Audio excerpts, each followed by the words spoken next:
Olá, seja bem-vinda, bem-vindo a esta videoaula de arquitetura de computadores e nesta aula nós vamos concluir o assunto microarquitetura e microprogramação, dando continuidade direta à implementação das instruções que a gente começou na nossa última videoaula. E foi nessa última videoaula onde a gente viu com mais detalhes a máquina de estados que estamos utilizando, que estamos nos baseando e que apresenta como deve ser feito o controle do caminho de dados para a implementação do conjunto de instruções da arquitetura MIPS que está sendo considerado. E na parte 3 destas videoaulas, a gente só foi até esse segundo estado aqui. A gente viu como é que a gente implementa o estado onde a gente faz a busca da próxima instrução na memória e a atualização preliminar do contador de programa, e a gente também viu o estado onde é feita a decodificação e são feitos alguns passos de otimização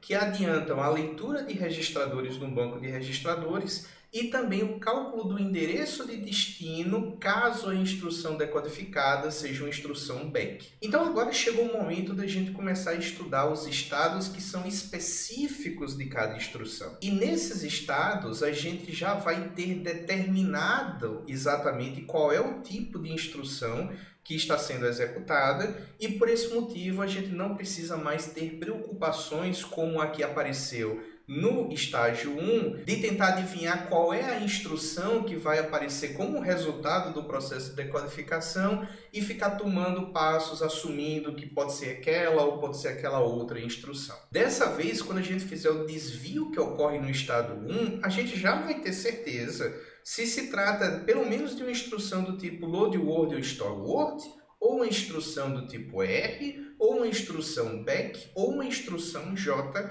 e todas as decisões que a gente tomar a partir daí já vão ser tomadas tendo em mente essas instruções específicas. Então vamos começar. Vamos assumir que a gente está agora no estado 2, vamos implementar esse estado, e só para exemplificar, a gente vai estar executando a instrução load word, apesar de que esse estado aqui, ele é comum a load word e store word, ele vai se aplicar às duas instruções. Só depois desse estágio, inclusive nessas aulas eu estou falando de estado e estágio como coisas intercambiáveis, considerem que eu estou falando da mesma coisa, apesar de que o termo mais adequado definitivamente é estado, tá? Mas como eu ia dizendo, é apenas após esse estado onde a gente vai realmente fazer uma distinção entre LW e SW. Mas vamos supor que a gente está nessa instrução aqui, LW, S3, 4T3. Essa instrução significa o seguinte: eu quero colocar no registrador S3, lá no banco de registradores, o conteúdo de memória armazenado no endereço T3 mais 4, onde esse 4 é aquele offset de 16 bits que é representado nos 16 bits menos significativos de uma instrução do tipo I. Se a instrução fosse SW, eu ia ter uma situação semelhante. Eu ia ter também um registrador indicado aqui, como primeiro operando dessa instrução assembly, indicando onde está o dado a ser gravado na memória, e eu também ia ter um par registrador e deslocamento indicando o endereço onde a informação deverá ser salva na memória. Então os campos são os mesmos e é por isso que esse estado vai tirar proveito dessa característica e vai unificar em um único estado aquilo que as instruções LW e SW necessitam em um primeiro momento. Então vamos começar a definir a microinstrução associada a esse estado. Todo estado que for alcançável através de um desvio feito por dispatch tables ou pelo fetch, é importante a gente dar um label para esse estado, porque quando a gente precisar, a gente pode dizer, vamos fazer um desvio para esse label aqui. O label vai representar o endereço da microinstrução na memória de controle. Agora, para aqueles estados que são simplesmente o próximo estado, que estão ali na sequência natural da memória, a gente não precisa atribuir um label para eles, pelo menos essa é a convenção que a gente está adotando aqui no nosso microprograma. E também eu estou adotando como convenção colocar um número nos rótulos alcançáveis como desvios provocados por dispatch table, por tabelas de despacho.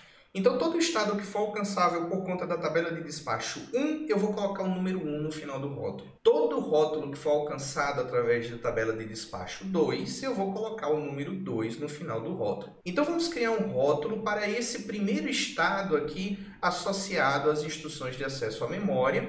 Então, o rótulo que eu criei aqui é main1, onde esse 1 vem do fato de que esse é um estado alcançável através da tabela de despacho 1, ok? E agora eu preciso lembrar o seguinte: o conteúdo dos registradores indicados nos campos RS e RT agora estão aqui nesses registradores A e B. Quando isso foi feito? No estado 1, conforme explicado no final da nossa última videoaula, parte 3 de microarquitetura. Então, o próximo passo natural para a gente comandar uma operação na memória, quer seja leitura ou escrita, é eu determinar o endereço que precisa ser acessado.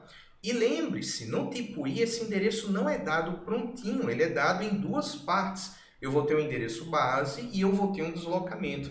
Então, eu preciso somar uma coisa com a outra para poder depois passar esse endereço para o barramento de endereço da memória. Como é que eu posso fazer essa soma, então? Bom, eu preciso somar o conteúdo do registrador indicado no campo RS. Isso vai estar disponível no registrador AA com o conteúdo do imediato de 16 bits, sem deslocamento, porque esse imediato ele realmente vai conter o endereço de 1 byte e não necessariamente de uma palavra de 4 bytes. Na arquitetura MIPS, eu só acesso instruções de forma alinhada a palavras, sempre endereços que são múltiplos de 4.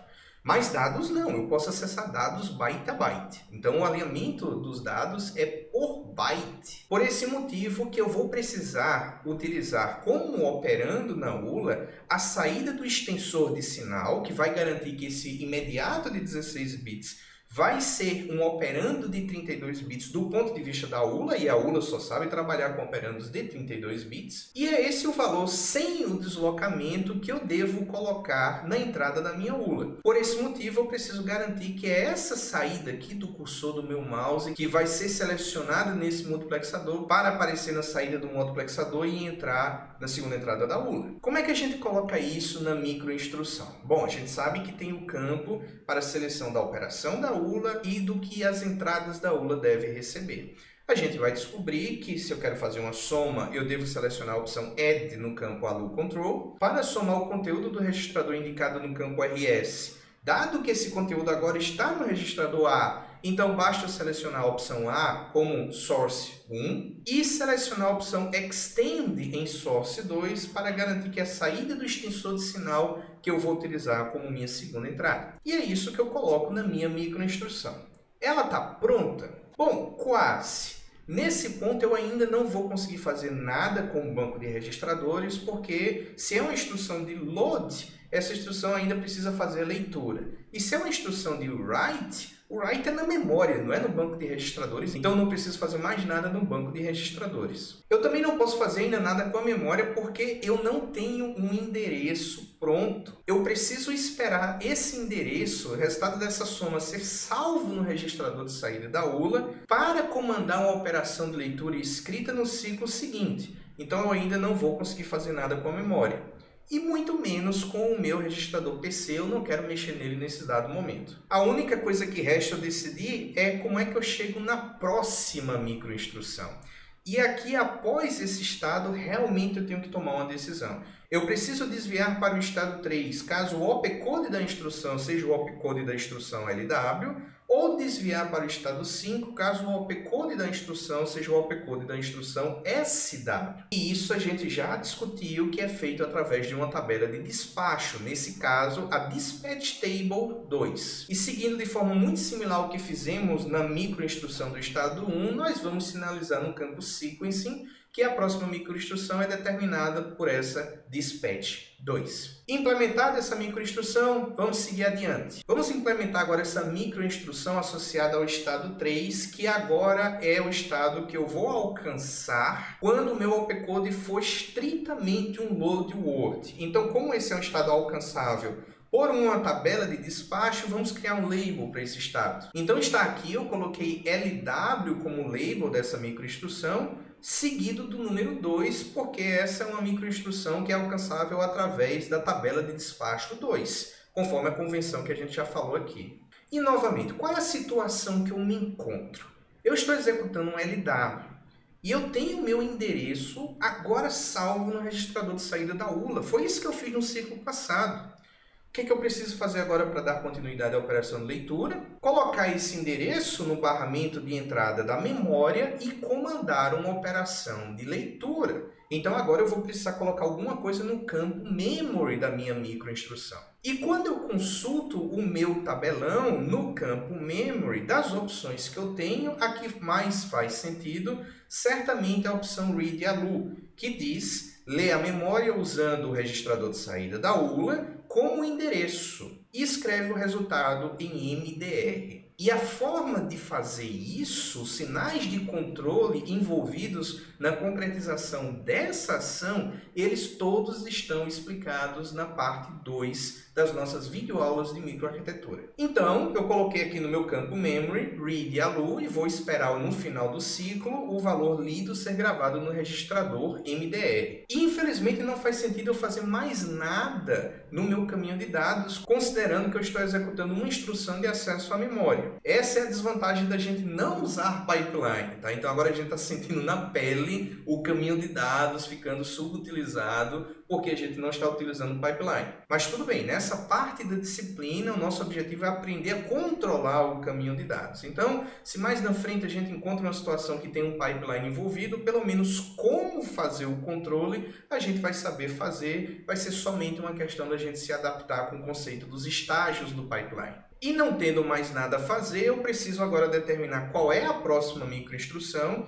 e a máquina de estados aqui que eu estou me baseando deixa claro que a próxima microinstrução é literalmente o próximo endereço, é o próximo estado. Então, por esse motivo, eu vou preencher o campo de sequencing com a opção sec. Perfeito, microinstrução pronta, vamos para a próxima microinstrução associada ao estado 4. E por essa máquina de estados é fácil a gente ver que esse é o último estado associado à instrução load word. Mas tem alguma coisa que a gente ainda precise fazer no load word? Eu não já mandei a memória fazer a leitura com o endereço certo que eu calculei? O que precisa ser feito ainda? Bom, basta a gente olhar para o nosso exemplo aqui. A instrução não diz leia da memória e grave no registrador MDR. A instrução diz leia da memória e grave no registrador S3, que é o registrador que eu estarei informando no campo RT da instrução.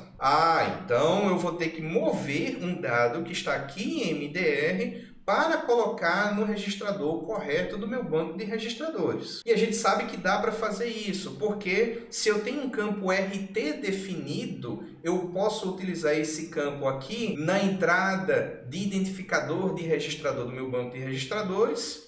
E o dado, eu posso utilizar o MDR como fonte do dado, que vai também aparecer aqui como mais uma entrada no banco de registradores. Então essa opção ela deve estar refletida no nosso tabelão. E conforme esperado está. Eu tenho aqui no controle do registrador uma opção chamada Write MDR, dizendo escreve no banco de registradores usando o campo RT do registrador de instrução como número de registrador e o conteúdo de MDR como os dados. E não é nem um pouco difícil a gente saber quais sinais de controle a gente precisa manipular para poder chegar a esse efeito. Então, se está no tabelão, é porque o caminho de dados permite. Por esse motivo, eu vou preencher o campo Register Control dessa microinstrução com a opção Write MDR. E não restando mais nada para eu fazer com a ULA, ou com a minha memória, ou com o meu registrador PC, eu vou precisar determinar qual é a próxima microinstrução a ser executada. E como essa foi a última microinstrução da instrução LW, então eu devo desviar para a primeira microinstrução associada ao processo de busca da próxima instrução na memória e incremento do registrador PC. E no nosso tabelão a gente também tem previstas as possibilidades de preenchimento do campo sequencing, e a gente vai ver que existe uma opção chamada fetch,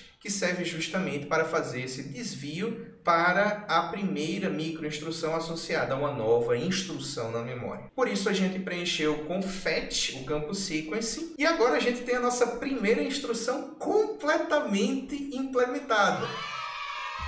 Falta só todas as outras. Mas calma que vocês vão ver que não é tão complicado assim. Vamos seguir adiante. O estado 5, ele é o estado associado à instrução SW. E aqui eu coloquei mais um exemplo, mas o formato é essencialmente o mesmo. Eu tenho um endereço de escrita na memória que é calculado através de um registrador base e um deslocamento, mas o conteúdo é que é determinado pelo registrador especificado no campo RT, que no caso desse exemplo é o registrador T2. Então eu criei um label para esse estado, porque é um estado alcançável através da tabela de despacho 2, então eu chamei essa microinstrução de SW2. E agora eu preciso pensar o que é que eu preciso fazer para terminar de implementar a instrução SW. E como o endereço já está pronto no registrador de saída da ULA, e eu também já tenho o dado pronto no registrador B, porque na fase de decodificação, o conteúdo do registrador indicado no campo RT foi lido e armazenado no registrador B, então basta mover o endereço no registrador de saída da ULA para a entrada de endereço da memória,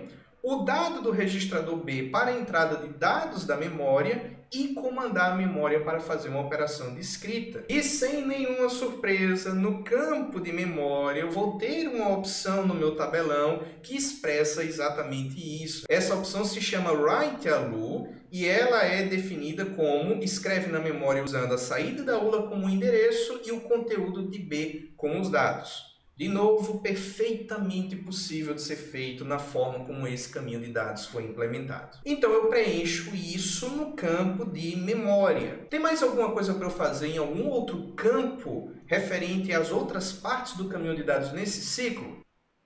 Tem mais alguma coisa para eu fazer na instrução StoreWord? Depois que eu mandei escrever na memória, acabou. Eu não preciso gravar um resultado em um registrador ou algo do tipo. Eu parto para a próxima instrução. Por esse motivo, eu não tenho um outro estado aqui abaixo do estado 5. Eu já faço o desvio direto para a microinstrução 0 para eu começar a executar a instrução seguinte. E por esse motivo, o campo sequence é preenchido como fetch e mais uma instrução está completamente implementada. Então, bola para frente. O estado 6, ele é associado à execução de instruções do tipo R. As instruções do tipo R a gente já falou. São add, sub, end, or e SLT no nosso conjunto de instruções que está sendo considerado para essa parte da disciplina. Então as instruções R, elas possuem esse formato geral, onde a gente indica 3 registradores nos campos RS, RT e RD. No nosso assembly, o primeiro registrador indicado é o campo RD. E daí eu já tenho que deixar claro, a ordem dos campos no assembly não precisa seguir a ordem dos campos na minha linguagem de máquina. O assembler muito facilmente pode pegar um campo que seja o primeiro no assembly e coloque no último da lista de registradores no campo de linguagem de máquina, que é o que a gente vê que acontece no formato da instrução do tipo R. Então, cuidado para não confundir aqui. O registrador de destino no nível do assembly, ele é indicado como o primeiro registrador, mas esse é o registrador indicado no campo RD de dado. Enquanto que os próximos 2 operandos, esses sim são indicados nos campos RS e RT de tatu, respectivamente. Então vamos continuar com o nosso ritual, né? Como se trata de um estado alcançável através da tabela de despacho, no caso a tabela de despacho 1, então eu crio uma microinstrução com um label, eu chamei esse label de rformat e eu coloquei o número 1 no final para indicar que vem da tabela de despacho 1. E agora eu tenho que pensar, no caso de uma instrução do tipo R, qual é o próximo passo que eu preciso fazer após o estado de decodificação? O estado de decodificação pegou o conteúdo dos campos RS e RT e disponibilizou nos registradores A e B. E como esses são os registradores que eu realmente preciso operar, Então é fácil, basta colocar eles na primeira e na segunda entrada da ULA. E qual é a operação? Nas instruções R é a operação editada pelo campo funct da própria instrução. E a gente estudou já quando a gente estava vendo o caminho de dados que eu posso pegar os 6 bits menos significativos da minha instrução do tipo R, que é o campo funct, colocar na minha unidade de controle aqui da ULA e solicitar para a ULA que ela realize a operação indicada nesse campo de 6 bits. E isso é algo perfeitamente especificável aqui pelo meu tabelão. No campo ALU Control, eu posso definir como operação a opção functCode, que diz: usa o campo funct da instrução para determinar o controle da ALU. Então, a unidade de controle já sabe, ok, no campo ALU-OP de operação da ULA, eu preciso colocar o valor 10,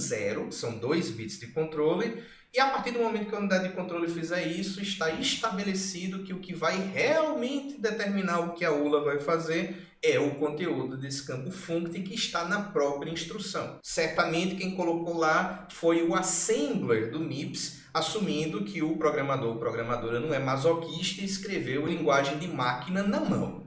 E as entradas da ULA vão ser as entradas 1 e 2, que vão ser preenchidas com o conteúdo dos registradores A e B, como a gente já falou. Isso é programado aqui na minha microinstrução. Eu não posso ainda gravar nada do meu banco de registradores, porque esse resultado só vai ser produzido no final do ciclo, sendo armazenado no registrador de saída da ULA. Então, eu tenho que esperar o ciclo terminar para mover esse dado para o banco de registradores. E também não faz sentido eu fazer nada com a memória, nem com o registrador PC. E a máquina de estados também deixa claro que não existe nenhuma decisão a ser tomada em termos de qual é a próxima microinstrução. A próxima microinstrução é a próxima na sequência da memória de controle. Por esse motivo, eu estou salvando no campo sequence a opção sec. Terminada essa microinstrução, a gente chega agora na última microinstrução da execução de instruções do tipo R. Como ela foi alcançada através de um sec, então eu não preciso definir um label para ela, mas eu preciso saber o que é que eu quero fazer nesse ciclo de máquina. E a situação em que eu me encontro é: eu tenho o resultado da operação solicitada pela instrução no registrador de saída da ULA. Isso foi feito no ciclo anterior. Mas a instrução não pede para o resultado ficar gravado no registrador de saída da ULA. A instrução pede para o resultado ser gravado em um registrador específico, indicado na própria instrução. Então eu vou ter que selecionar esse registrador específico lendo o conteúdo do campo RD e selecionar na entrada de dados do banco de registradores o registrador de saída da ULA e não o registrador MDR, como a gente fez quando a gente estava implementando a instrução Load Word. E mais uma vez, essa é uma operação realizada no campo do banco de registradores. O meu tabelão prevê a opção Write ALU, que significa escreve no banco de registradores usando o campo RD do registrador de instrução como o número de registrador e o conteúdo de saída da ULA como os dados. É isso que eu preciso colocar aqui na minha microinstrução, não fazendo sentido eu fazer mais nada com o meu caminho de dados, porque essa é a última coisa que falta ser feita para eu concluir a execução dessa instrução do tipo R. E como não existe próximo estado associado a essa instrução, o próximo desvio é para a primeira microinstrução para eu começar a executar a instrução seguinte. Logo eu coloco fetch no campo de sequencing e sigo adiante. E agora na promoção eu implementei 5 instruções de uma leva só. Add, sub, end, or e SLT estão todas implementadas por essas microinstruções que a gente definiu até agora, juntamente com LW e SW, que são as instruções de acesso à memória. Só falta 2, ó, como está chegando mais perto. O próximo estado que a gente precisa implementar com microinstrução é o estado 8 associado ao opcode da instrução back, que é branch if equal, ou seja, essa instrução vai ter esse formato aqui, onde eu vou indicar 2 registradores nos campos RS e RT. Esses 2 registradores vão ter os seus conteúdos comparados e caso o conteúdo seja igual, eu devo desviar para a enésima instrução indicado no campo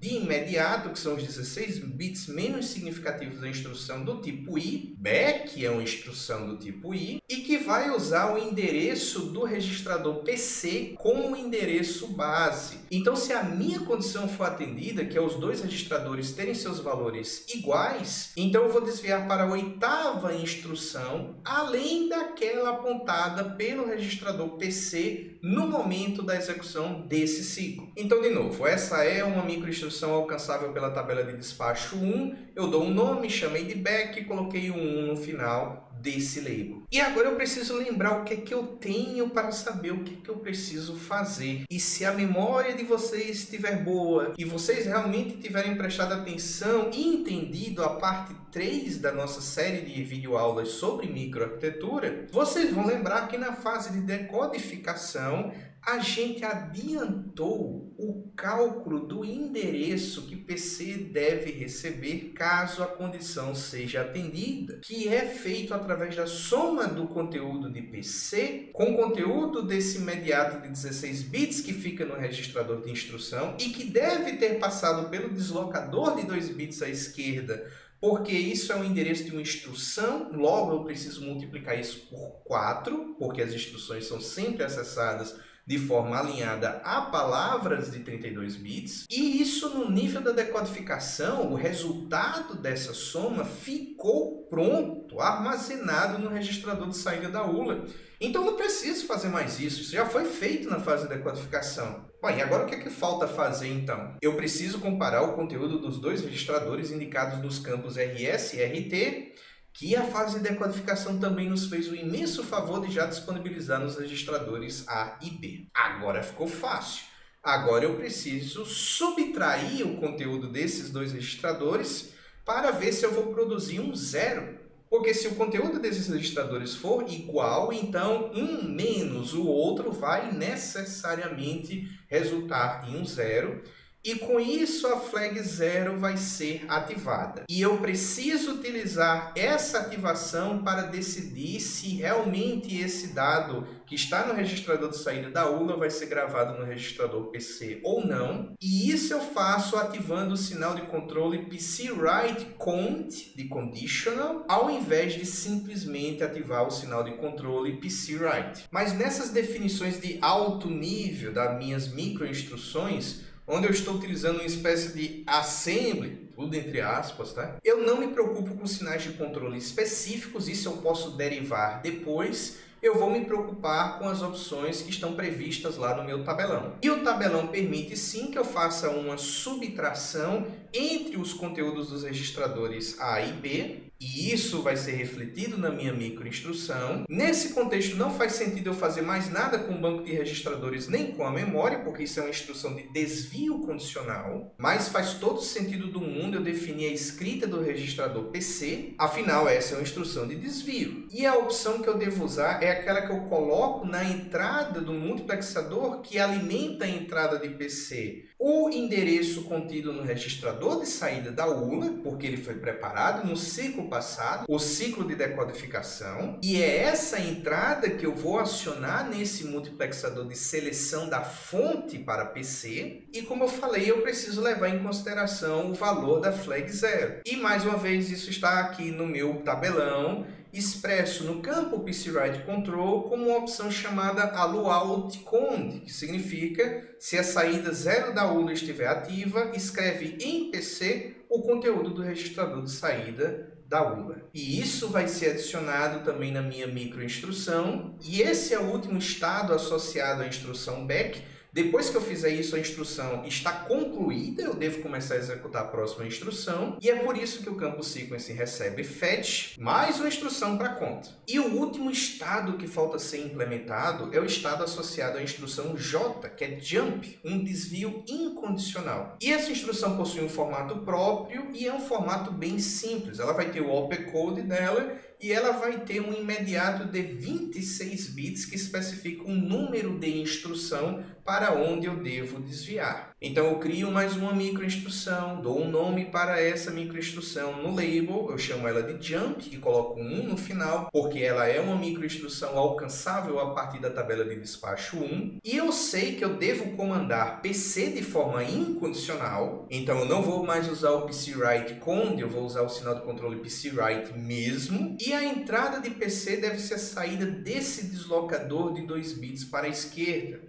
que, como a gente falou na parte 2 de microarquitetura, quando a gente estava apresentando esse caminho de dados, a gente precisa fazer esse deslocamento de 2 bits à esquerda para multiplicar esse operando disponibilizado na instrução J por 4, para mais uma vez fazer com que ele aponte para um endereço válido, o endereço correto da minha instrução na memória. Esses valores vão estar disponibilizados aqui nessa entrada desse multiplexador e é ela que eu devo selecionar no meu sinal de controle PC Source. E tudo isso está implícito nessa opção de escrita no campo PCWrite Control, que é Jump Address, ou seja, escreve no PC o endereço de desvio da instrução. Eu vou preencher o PCWrite Control com esse valor, não tem mais nada para se fazer, é realmente uma instrução de desvio simples, então eu preciso atualizar o valor de PC e depois seguir adiante. Preencho no campo Sequencing a opção Fetch para desviar para a primeira microinstrução do meu microprograma e eu finalmente tenho o meu microprograma completo, executando todas as instruções, as 9 instruções do meu conjunto que eu separei para essa parte da disciplina. E nessas horas eu tenho até vontade de chorar, porque esse é um dos assuntos mais complicados de serem explicados na disciplina de arquitetura de computadores, porque você tem que entender direito o caminho de dados, o conjunto de instruções, e são duas coisas que possuem muitos detalhes, e você vai ligar todos esses detalhes num miolo que é esse controle. Então eu entendo a angústia de um aluno ou uma aluna que está vendo boa parte desse conteúdo quando a gente está explorando ali ainda o caminho de dados, ou está explorando o conjunto de instruções e pensando, gente do céu, eu não faço a menor ideia para que serve esse calhamaço de coisa. Mas a minha esperança é que quando a gente finalmente acerta esse miolo que é o controle propriamente dito, daí o efeito mental esperado na cabeça do aluno já é aquela coisa mais...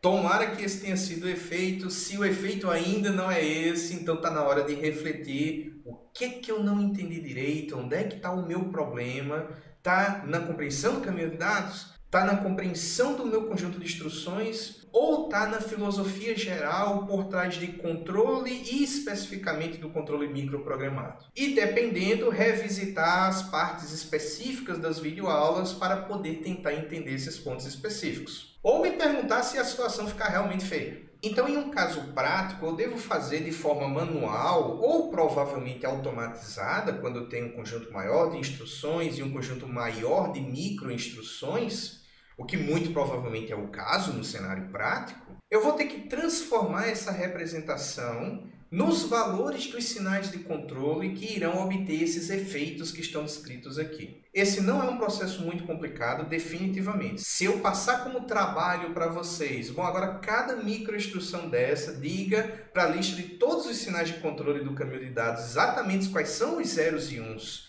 e assumindo que vocês entenderam como funciona o caminho de dados, vocês conseguem fazer isso, e eu ouso dizer que vocês conseguem fazer isso fácil. E é essa representação desses sinais de controle que devem ir para a minha memória de controle. E aí o restante da minha unidade de controle pode ser organizado de uma forma como essa, onde eu vou ter para cada número de estado uma microinstrução, onde cada microinstrução vai conter pelo menos os 18 bits dos sinais de controle que eu preciso mandar para o meu caminho de dados. Percebam que o caminho de dados está todo simplificado simplificado aqui por essa figura, então agora a gente inverteu, né? Quando a gente estava estudando caminho de dados, a unidade de controle era aquela coisa simplificada como se fosse uma elipsezinha. Agora que a gente está vendo a unidade de controle, o caminho de dados ele está simplificado aqui como se ele fosse um retângulozinho. E o controle passa a ser, para cada ciclo de máquina, uma questão de qual linha de microcódigo eu vou selecionar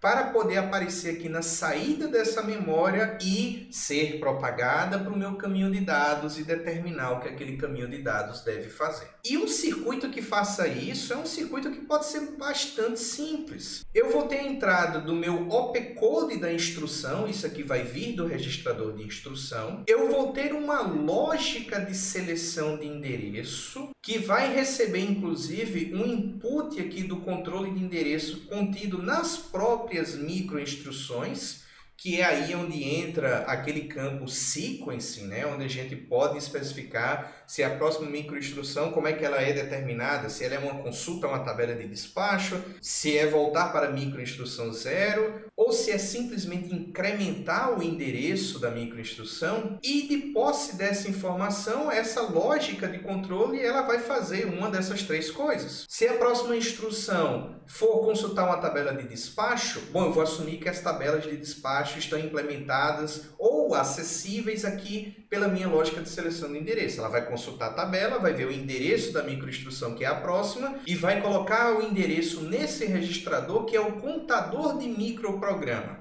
Ele é o PC, sendo que do meu microprograma. Ele aponta para a próxima microinstrução. Algumas arquiteturas, inclusive, chamam isso de micro-PC. Se a próxima microinstrução for fetch, bom, então eu vou colocar 0 nesse contador de microprograma, garantindo que eu volto para a primeira microinstrução. E se for sec, então eu vou pegar o endereço que está no meu contador de microprograma, incrementar 1, e eu vou usar um somador super simples para fazer esse incremento. E o resultado desse somador é o que eu vou colocar novamente no meu contador de microprograma para que ele aponte para a próxima microinstrução. E aí essa próxima microinstrução vai ser propagada através da saída dessa memória de controle para o meu caminho de dados. E tudo isso é síncrono, tudo isso está seguindo o sinal de relógio. Então eu estou fazendo isso sempre no início de cada ciclo. É o sinal de relógio que faz com que essa máquina fique funcionando perpetuamente de forma automática. Ah, e se eu não quisesse usar microprogramação, como é que eu faria? Bom, aí você ia fazer uma lógica combinacional, utilizando apenas portas lógicas, que iria considerar qual é o opcode de uma instrução, iria considerar o estado atual em que o caminho de dados se encontra. Isso, por exemplo, aqui está sendo representado pelo contador de microprograma, é ele que define em que estado eu estou da minha máquina de estados. Então, eu precisaria ter algo capaz de reter o estado da minha máquina de estados em uma implementação puramente de hardware, e a partir daí eu ia gerar, utilizando exclusivamente portas lógicas, os sinais de controle a serem propagados para o meu caminho de dados. E eu espero que seja relativamente fácil da gente enxergar como é que essa lógica quase que puramente combinacional ia resultar em um circuito bem mais complicado e, consequentemente, mais caro. Porém mais rápido, porque a gente tiraria essa memória de controle do meio do caminho, por mais rápido que a gente tente fazer com que essa memória de controle seja, implementando isso como uma memória ROM de alta velocidade. Mas se tudo deu certo, se tudo saiu como a gente está esperando, e assumindo que vocês não tinham conhecimento prévio sobre isso, pela primeira vez eu acho que vocês agora podem pensar: se eu tiver de construir um processador do zero, agora talvez eu realmente consiga. E eu consiga definir as coisas até o nível de uma arquitetura do conjunto de instruções. Eu vou precisar construir um caminho de dados. Isso pode ser feito da forma mais trabalhosa, né? Porta lógica. Ou eu posso especificar isso com uma linguagem de descrição de hardware, como o nosso querido Verilog, ou VHDL, ou System Verilog, ou algo do tipo. Inclusive, não é difícil a gente encontrar código em Verilog ou VHDL que mostra como implementar cada elemento desse caminho de dados multiciclo que a gente acabou de estudar. Em seguida, eu devo especificar um conjunto de instruções. Eu preciso especificar quais vão ser as instruções no nível da linguagem de máquina que eu quero que o meu processador execute. E claro que essas instruções têm que ser condizentes com as capacidades do circuito lógico que eu defini no nível da lógica digital. E por fim, eu vou definir um esquema de controle como esse que a gente acabou de fazer, em que eu uso um sinal de clock para o tempo todo estar despertando no processador o momento de começar um novo ciclo, e eu sigo os passos de busca, decodificação e execução das instruções, manipulando os sinais de controle dos componentes que eu tenho no meu caminho de dados. É isso que é um processador no fim das contas. Claro que eu posso fazer esquemas bem mais complicados, eu posso usar técnicas e técnicas que vão acelerar a capacidade do processador de executar instruções, mas a base é essa que a gente acabou de ver, e esse é o objetivo da disciplina, é fornecer para vocês essa base sobre a qual os processadores eletrônicos funcionam. E o legal é que tem sugestões de experimentos por aí. Por exemplo, tem um canal legal chamado Ben Eater, que ele chega inclusive a construir todo um processador utilizando exclusivamente protoboards e componentes discretos de portas lógicas e de clock para poder fazer esse computador funcionar. Então fica aí as sugestões para vocês matarem as curiosidades, né? Vendo esses experimentos sendo feitos, ou quem sabe vocês mesmos conduzirem esses experimentos e construírem o próprio processador de vocês. E isso encerra essa videoaula, isso encerra a parte de microarquitetura e microprogramação. Nas próximas videoaulas a gente vai falar um pouquinho sobre memória virtual e proteção de memória de um ponto de vista de arquitetura e de organização de computadores. Como sempre, se tiver dúvida, manda pra gente, a gente tenta responder assim que a gente puder. No mais, bons estudos, até a próxima, tchau, tchau!